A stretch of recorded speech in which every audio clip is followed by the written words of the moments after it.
Today I'm bringing you a review of the Hoka Skyward X with a very special guest.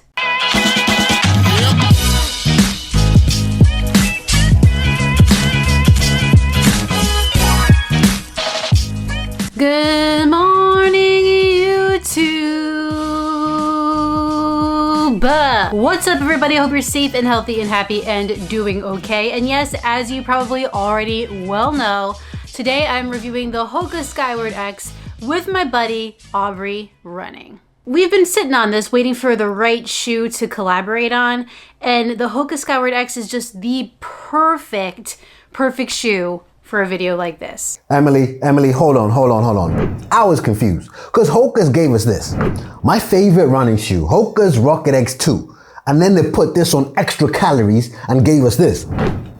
This yellow X1. So when we heard about the Skyward X, I was wondering, where is that really gonna fit? But I'll touch on that in a little bit. Back to you. The Skyward X is a brand new shoe from Hoka, and they say that they designed this with easy days in mind. They also said they threw the rule book out when it came to making the Skyward X and just completely tossed everything they could at it to make it the most comfortable experience that they could possibly make. While this does have a carbon plate and could be considered a super trainer, is that the experience that Aubrey and I had? Today we're going to be telling you our experiences from the upper, the midsole, the outsole, and if this is a shoe that we can see ourselves wearing time and time again. Now, this shoe was sent to me and Aubrey by Hoka. However, they're not seeing this video before you. Nobody can tell us what to say, and all of our opinions are our very own. And one more thing before we get started, if you're not already subscribed to this channel, please go and do so. We're trying to get to 30K by the end of the year. Can we do it? I can't do it without the help of all of you, so please go subscribe. This channel has meant so much to me as a new creator. Still needs your support though, so please listen to Emily and do subscribe to the channel. Let's get her to that 30,000. And if one video a week on YouTube is not enough for you, then please go follow me on Instagram at RunLikeHeller. I'm posting more content there as well, so it's just another place to get that running shoe fix that you need. Aubrey, tell these people where they can follow you, please, because they better go do that. Yeah, no worries. Go on Instagram, search for RunLikeHeller. You might see my face on there because we've been doing some crazy content recently. You can find me through that way. But start by searching RunLikeHeller. Follow that Instagram. First things first, let's talk about the upper of the Skyward X. Here, Hoka is using a flat knit material. Everything about the upper just screams plush. The tongue, not gusseted. Now, I'll get to the parts I love about the tongue because the cushioning is perfect. But Hoka, bro, I love you. I do, you know I love you. But next time, gusset the tongue. Give us some gussetedness. Now, the eyelets that you see with the red over here, those things actually have an inside part to it that comes from inside the shoe, giving you a secure hold, but they don't form part of the tongue. So you kind of get the impression that the tongue is gusseted while it's not. The tongue itself though, I love the texture. Very plush, removes all pressure from tying down on the laces, and I like that. It does give you that daily trainer plush feel. Interestingly enough, we seem to have an exterior heel counter here, and it's pretty stiff. Your heel's not going to be going anywhere. Facts. I love the heel, no complaints. But on some shoes, you get heel tabs like this, right? I don't mind them, but they can be quite painful.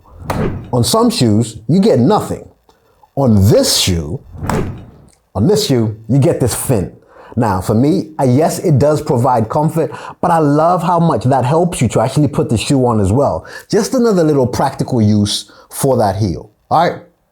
Oh yeah. No heel slips. Very good lockdown. I enjoyed it. Back to you. I like the fact that this upper matches the comfort of the midsole, which we'll get to. It's definitely not going to skimp out on making your foot feel nice and cozy in there. But however, I did feel like it was a little bit hot, and it was actually a little wide for my foot. I had to really like cinch down these laces here to get a proper fit through the midfoot of the shoe. Once I cinched them down and was able to get that fit, it was fine. But initially I did get some heel slipping in the back there, and I think it just had to do with the fact that I wasn't tying the laces tight enough for my narrow foot. I do think it's going to be durable and last a lot of miles. I think the design is pretty good, and I had no issues with hot spots, blisters, or irritation. So I'd say that I like it. I just maybe wish it was a better fit for my foot. Now, we all know that Aubrey is the master of transitions, so I'm gonna throw him this shoe from across the pond. See if he can catch it. Aubrey, give us your thoughts on the upper of the Skyward X. Sorry.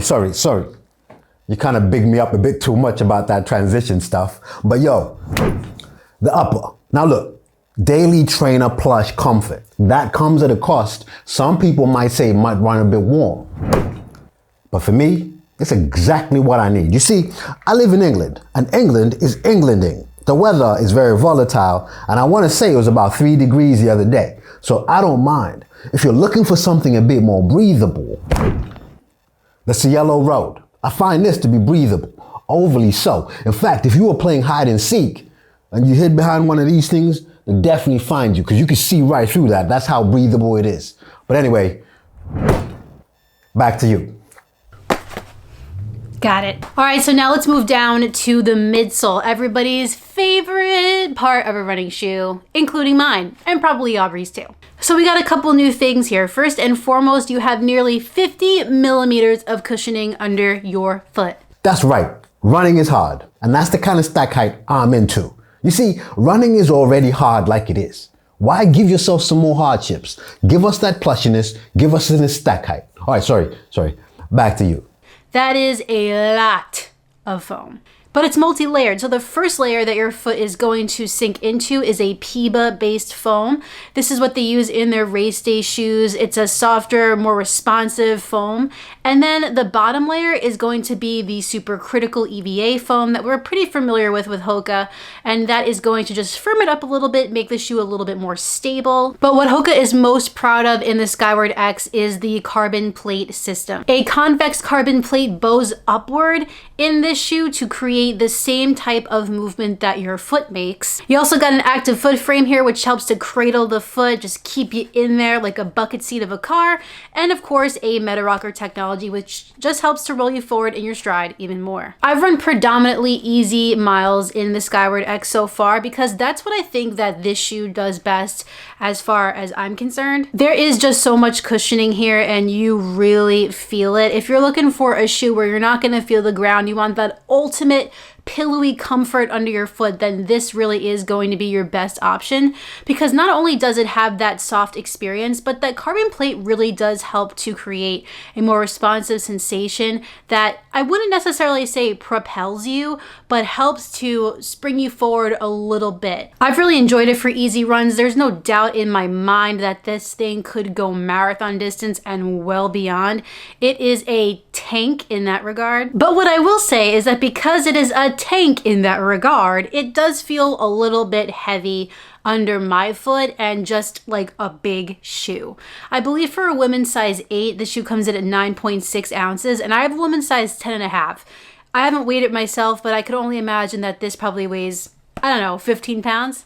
No, I'm kidding. But maybe like at least 12 ounces. I think people might get a little confused by the carbon plate and think this is gonna be a faster super trainer, but I don't necessarily think that's what this is. I think I'll be utilizing this midsole for days that I just wanna go easy. I don't care about my pace. Aubrey, what do you think? Do you think this shoe has got what it takes to go fast? Smooth catch, smooth. Now, the midsole, as well as the upper. Some people think it's a tank. I wear a 9.5 UK, 333 grams or 11.7 ounces. Now for me, I don't mind. I'm not out trying to break PRs or PBs in this shoe. It's an easy day and you could probably take it to a zone 3 steady run. This shoe is built like a tank, but guess what? So am I. And therefore, I'm not like a Kipchoge build. I don't mind it. This is not the kind of shoe you want to do your speed work races in. So if you're just trying to accumulate some mileage, it does exactly that. So Emily, I'm digging it. Both the midsole and the upper. You know what? In the whole world of daily trainers, I must say this is probably the most fun one, but obviously without its downsides. And I'm going to highlight those very soon. And to me, this might be significant enough to stop people from actually buying this shoe. Moving on down to this nice pink Outsole. Hoka is using their high abrasion rubber here for the Skyward X. We got a lot of it, lots of it in the forefoot dipping down into that midfoot, and then we have 2 pads of rubber on the heel. Further adding to the theme of this shoe being a tank, I think this rubber is going to last a long time. It's sort of thick, but it doesn't get in the way of the ride of the shoe at all. I have about 20 miles in this thing and there's not a scratch on it. I'm pretty pleased with this outsole so far. The exposed foam is holding up fine, and yeah. Aubrey, what are you thinking about this nice looking midsole? Midsole? I thought we've already done the midsole. You probably meant outsole.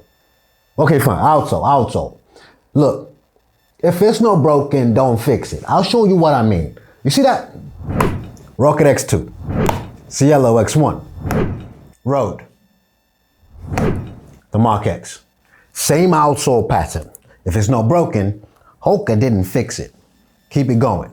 Now for the price of this shoe, $225. That's a lot of money to throw behind an easy day shoe to me, but I will tell you this feels really nice and smooth underfoot.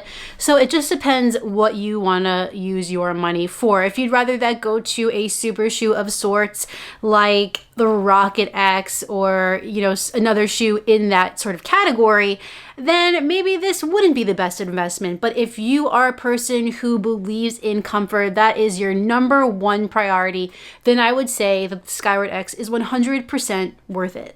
If you'd like to pick up your own pair, I will put links in the description of this video. You can click those and pick up your own pair, like I just said. Keep in mind, these are affiliate links with Running Warehouse. It doesn't mean much for you. It just helps out my channel so I can keep making these videos and collabing with the coolest people in the running shoe game. Now, Aubrey, tell me what you think about this price and whether you would purchase this shoe with your money. That's where I feel like this shoe is going to be a challenge for people. 225 pounds. You see, where I live, 220 can get you this. The best shoe Hoka makes, in fact, my favorite running shoe, period. At 220 pounds, giving you change to even buy some Pokemon cards. Hold on, we're buying Pokemon cards?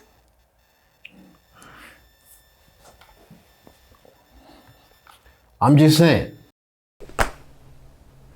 Have you tried the Hoka Skyward X? Is it something that's on your radar? Are you not really interested in it? Let me know in the comments down below. I'd love to hear what you guys have to say about these shoes. Well, everyone, that concludes our video on the Hoka Skyward X. If you enjoyed it, please like it down below and subscribe.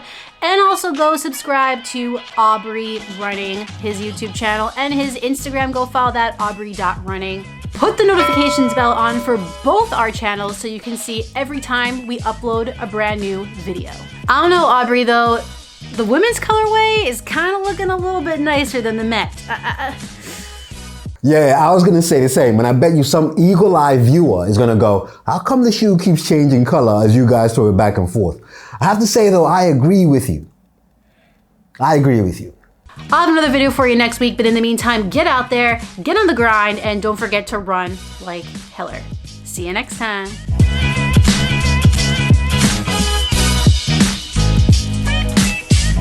Thank you, Aubrey, again for collabing with me on this video. Seriously, guys, I know I said it a bunch of times already, but if you really aren't following him yet, go do it. His editing skills are the best in the game, unmatched, and just helps to inspire me to do an even better job here on this channel. Hope everyone has a great rest of their day, and we'll see you in the next one.